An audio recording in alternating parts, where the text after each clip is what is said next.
يأذيك ويستغلك ويطلعك انت الغلطان كمان.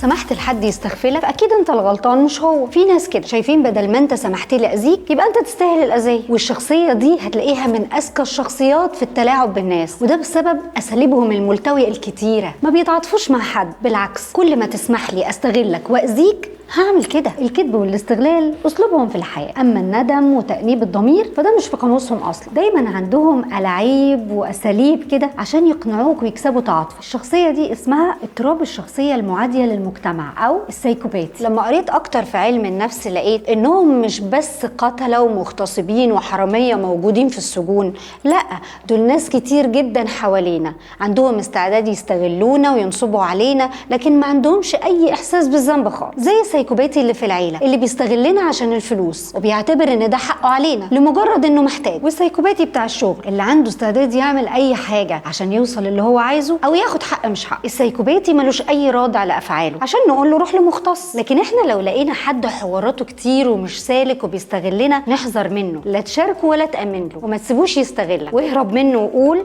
يلا نفسي.